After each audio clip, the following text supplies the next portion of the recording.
அஸ்ஸலாமு அலைக்கும் friends, Ramzan சீரீஸோட episode 9 பண்ணுறதுக்கு ஒரு மிக்சிங் பவுலில் கிரேட் பண்ண கேபேஜ், கிரேட் பண்ண கேரட், ஸ்லைஸ் பண்ண ஆனியன், 3 பொட்டேட்டோஸை பாயில் பண்ணிவிட்டு ஸ்மாஷ் பண்ணி ஆட் பண்ணிக்கோங்க. கொரியாண்டர் லீவ்ஸ் ஆட் பண்ணிக்கோங்க.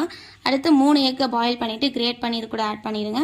கிரேட் பண்ண கேப்சிகம், அதுக்கப்புறமா க்ரீன் பீஸை கொஞ்சம் ஸ்மாஷ் பண்ணிட்டு ஆட் பண்ணிக்கோங்க. பாயில் பண்ண தேவையில்லை. அடுத்து இது கூடவே ginger, garlic, curry leaves add பண்ணிக்கோங்க. 4 பிரெட் ஸ்லைஸை இந்த மாதிரி கட் பண்ணி சேர்த்துக்கோங்க. 1 கப் அளவுக்கு பஜ்ஜி மாவை ஆட் பண்ணிவிட்டு தேவையான அளவுக்கு சால்ட் சேர்த்துட்டு கொஞ்சமாக ஆயில் ட்ரிசில் பண்ணிவிட்டு நல்லாவே மிக்ஸ் பண்ணிக்கோங்க. இதில் நீங்கள் தண்ணி சேர்க்காமலே மிக்ஸ் பண்ணிக்கலாம். இந்த அளவுக்கு மிக்ஸ் பண்ணதுக்கு அப்புறமா உங்களுக்கு பிடிச்ச ஷேப்பில் இதை ரெடி பண்ணி எடுத்துக்கோங்க. நான் இன்னைக்கு கட்லெட் ஷேப்புக்கு ரெடி பண்ணி எடுத்துருக்கேன். அதுக்கப்புறம் ஹாட்டான ஆயிலில் இந்த கட்லெட்ஸ் ஆட் பண்ணி நல்லாவே கோல்டன் ப்ரௌன் கிறிஸ்பாக அளவுக்கு ஃப்ரை பண்ணி எடுத்திங்கன்னா நம்மளுக்கு ரொம்பவே டேஸ்ட் அண்ட் எம்மியான வெஜிடபிள் கட்லெட் ரெடி ஆகிடுச்சு.